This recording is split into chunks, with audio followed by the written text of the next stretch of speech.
The Mortal Kombat series is popular for its amazing combatants, and with so many games and a few movies in the bag, there is quite the fan base. One of the characters who caught the eyes of the fans since his first introduction is Kabal. With a long trench coat, backpack, and a particular helmet, Kabal quickly won every fan's heart with his inspiring character arc. Identified by his signature word and super speed, Kabal is not someone anyone wants to go against. So in this video, let us learn a bit more about him. Why does he wear a helmet? Is there a history to his weapons? How did he end up in the mask after all? And lastly, does Kabal ever end up with someone? In this video, we will answer these all and a few more. Before we go into our explanation, we have a very small request. If you like our content, please support us by subscribing to our channel. This is a small click for you, but for us, it means a lot. Thank you, and let's begin.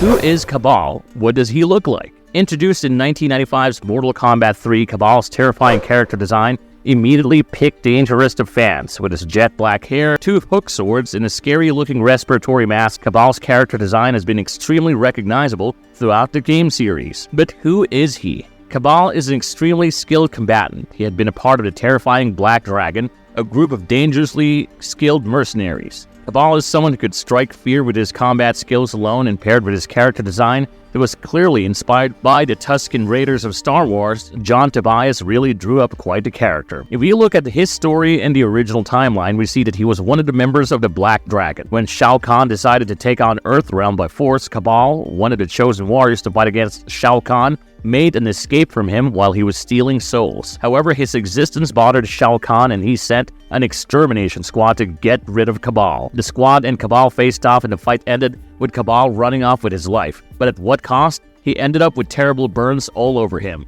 However, that did not stop him, because as a chosen warrior, Kabal was not going to back down, and he decided to leave the Black Dragon to become the force of good. With this terrible encounter with Shao Kahn, Kabal started off on his character journey, which we followed throughout the game series.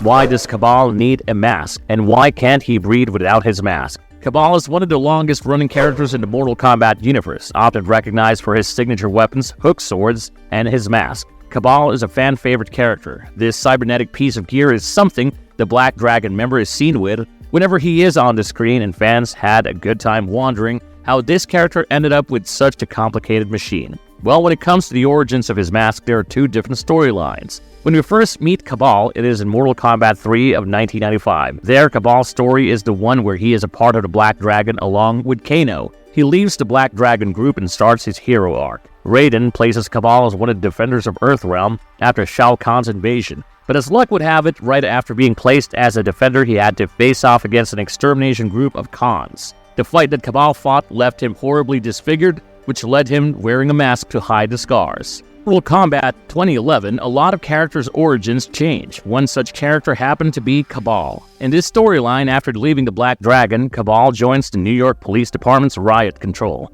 There, he teams up with Stryker and faces off against antagonists like Melina and Reptile. The duo won through these fights with ease, but their winning streak came to a halt when Kentaro burnt Kabal. Kano kidnaps Kabal, and while Kano helps him heal and provides him with a mask and the respirator we know Kabal by, Kano did not do it out of the goodness of his heart. In the future, wherever Kano could bring up this incident to get leverage, Kano did, making his character intentions very clear. In both of these storylines, the fights affects his respiratory system so badly that without his mask, Kabal will not be able to breathe, as the mask comes with an attached respirator. With all things considered, who would have thought that this sick character design would have such a tragic backstory?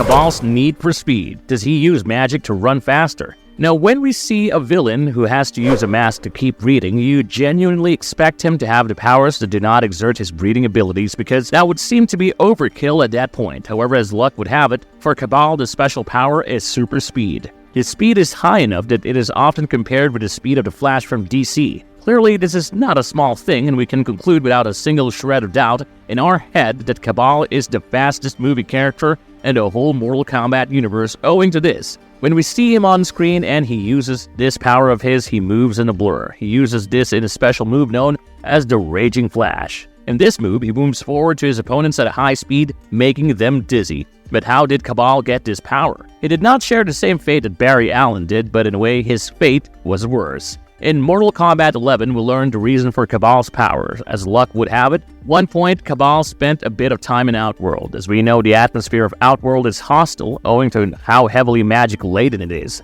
Being exposed to this atmosphere, even however brief it was, changed the body composition of Kabal, leading to him becoming this way. The realm granted him power, and now Kabal is fast enough to go toe-to-toe with a Flash.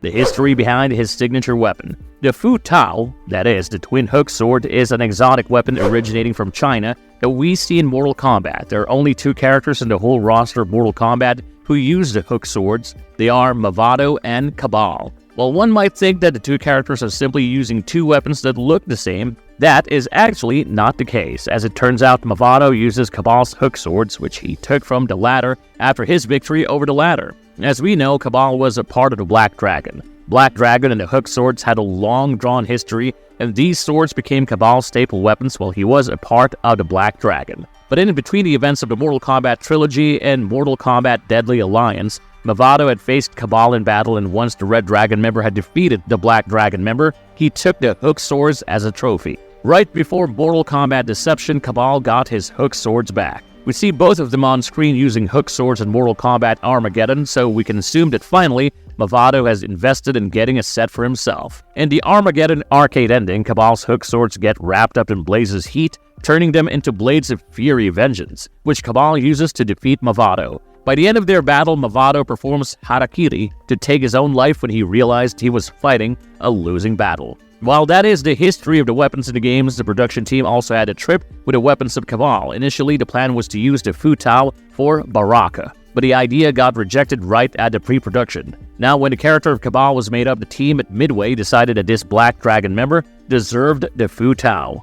Can he project plasma blasts from his mask? To be honest, a Mortal Kombat character is incomplete without some type of blast in their arsenal, so Kabal has one too. When it comes to Kabal, we see him shoot a plasma blast from his helmet. This is a purple gust of energy that he can shoot out while in the air or on the ground. Now, this plasma blast of his got modified in later games. For example, in Mortal Kombat 11, we see Kabal push out a ball of gas instead of plasma. This ball of gas comprises lethal vapors that can easily hurt the opponents and re-stand them. There is definitely an enhanced version of this move known as a Vapor Blast, where the size of the gas ball increases and the damage delivered increases significantly. If you amplify the move, the projectile created can damage the opponent for an extended period of time and stun them for a while. Kabal can also heal himself if he stands in a cloud of this, so clearly his Plasma Blast and their modified versions are definitely something akin to a trick that Kabal has up his sleeve.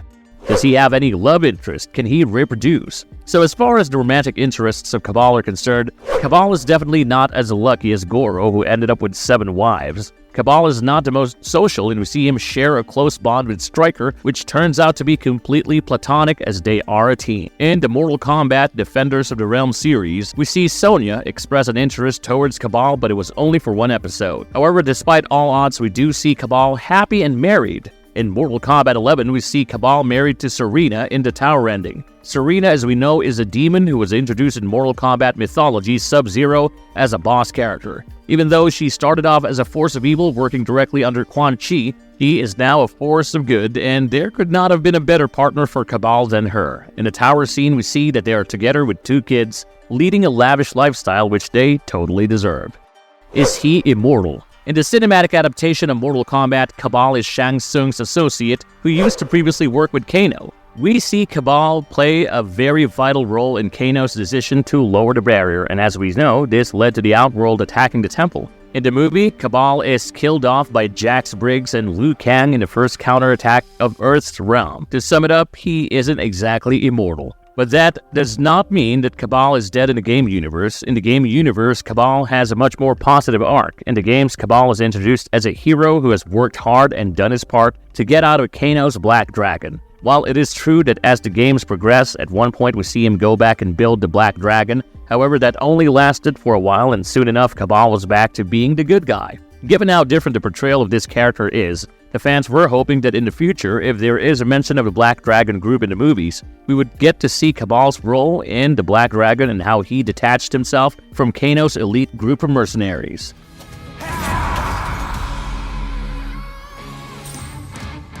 Marvel's verdict. The Mortal Kombat movie introduced Kabal as a villain, even though the fans who have been following Kabal for a while know him to be a hero. So with his death in the movie series, fans have renewed hope that their favorite Black Dragon member will get the redemption arc he deserves. Perhaps maybe this time around we would see Kabal's Armageddon arcade ending on screen. With all those wishes, fans are excited to see how Kabal's character will be revamped in the future. If you like the content, don't forget to leave a like and subscribe to us if you haven't already. Have a good one and be safe. Thanks everyone.